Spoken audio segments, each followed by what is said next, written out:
Agora a manchete 4 da Raniele, Ari, que é justamente a reação do ex-presidente à aceitação da denúncia. Bolsonaro diz que regras do STF foram mudadas para condená-lo e pede julgamento em plenário. Vamos lá, Raniele. Bom, essa fala dele foi assim que o julgamento de ontem terminou, que foi das preliminares. Isso por conta de uma das preliminares sobre a competência da Suprema Corte para julgar o caso dele, uma vez que recentemente o STF mudou as regras sobre o foro privilegiado e estendeu, inclusive, as pessoas que deixaram o cargo, como ele, que é ex-presidente. Então, era sobre isso. Ele disse que essa regra foi mudada por causa dele, que pode ser mudada depois novamente. Hoje, já Bolsonaro, que estava acompanhando esse julgamento daqui do Senado Federal, que é onde eu estou, no gabinete do senador Flávio Bolsonaro, assim que o Supremo formou maioria, ele disse que o tribunal tenta evitar que ele seja julgado em 2026 para, quem sabe, ele disputar essas eleições, porque ele disse que não há outro candidato capaz de vencê-lo.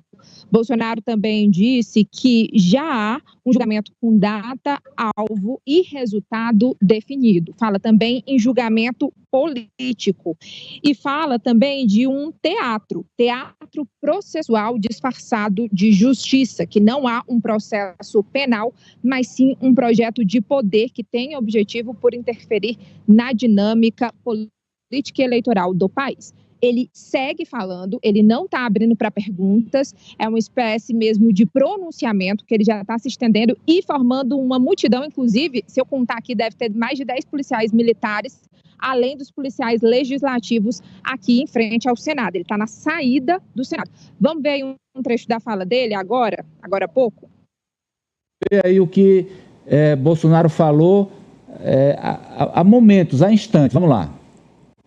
Dia 2 de outubro, 2 de novembro, alguns de vocês estavam lá na Alvorada e eu fiz um pronunciamento à nação. Coisa rara, né? Fiz um pronunciamento lido à nação. Eu vou ler apenas um parágrafo desse pronunciamento, que infelizmente não está no inquérito do ministro Alexandre de Moraes.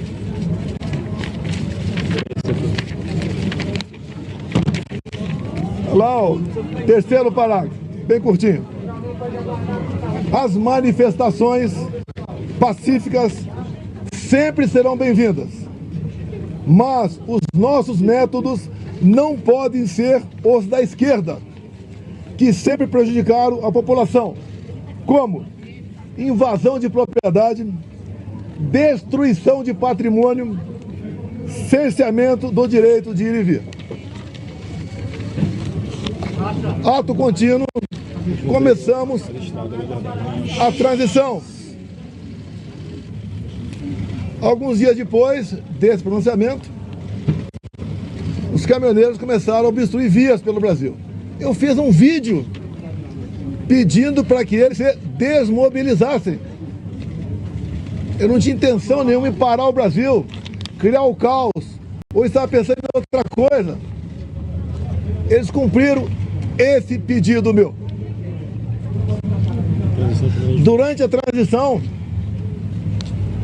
conduzida pelo senador Ciro Nogueira, tive um encontro no começo de dezembro, no Alvorada, com o escolhido futuro ministro da Defesa, José Múcio. Ele foi pedir um apoio para mim, para que tivesse mais acesso aos respectivos ministérios. No dia seguinte, ele foi atendido em tudo. Voltou depois a entrar em contato conosco e pediu que eu nomeasse os comandantes militares indicados pelo presidente eleito Lula da Silva. Foi que eu fiz. Em dezembro, nomeamos 2 comandantes. O outro saiu mais no final. Atendi ao presidente Lula. Se tivesse qualquer ideia de força, não deixaria os comandantes do Lula assumir. 30 de dezembro de 22, o dia que eu viajei. Aí então a fala de defesa do ex-presidente após a aceitação da denúncia contra ele. Vamos lá, professor. Bem, tudo isso vai ser, essas questões serão desenvolvidas, analisadas, debatidas, com provas, no processo. Por isso que é bom o processo, até para o ex-presidente Jair Bolsonaro, porque aí não fica um diz que diz. Vai ter de apresentar tudo isso no processo e, finalmente, vai ter o julgamento com todo mundo assistindo, né? O Brasil inteiro assistindo. Então, é normal, ele tem a sua visão, ele diz que não, que tudo aquilo que nós acompanhamos, o dia 12 de dezembro, o dia 24, o dia 8 de janeiro, não tem seu envolvimento. Eu gostei que ele jogou o papel, né? Ele leu um trecho e jogou para o seu lado direito, né?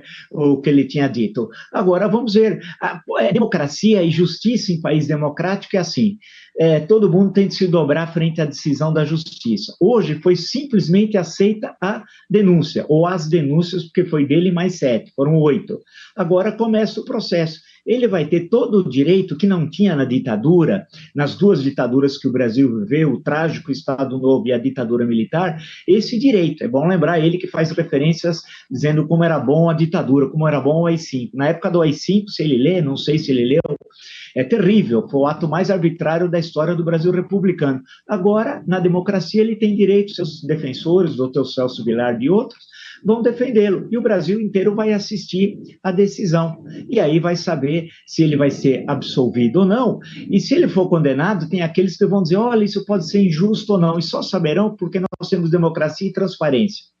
Vamos lá, Ari. Amadeu, ele vai agora, ele, o filho, os filhos, os deputados bolsonaristas, todo mundo vão tentar incendiar as redes sociais com a narrativa de perseguição implacável, de injustiça, de julgamento pulando fases, assodado, e de que o veredito já está tomado. Né? Todo esse processo que o professor explicou detalhadamente, eles vão ignorar. O discurso nas redes sociais já começou ontem, quando ele próprio pediu, o que não é comum, ele próprio pediu, em grupos de WhatsApp ligados a ele, que as pessoas replicassem os questionamentos dele ao processo. Então, agora é incendiar as redes para tentar furar a bolha dos devotos e convencer boa parte da população brasileira de que ele está sendo vítima de um complô do governo Lula junto com o judiciário para condená-lo. É isso. Obrigado, Raniele Veloso, ao vivo nesse dia histórico lá em Brasília. Até amanhã com mais informações.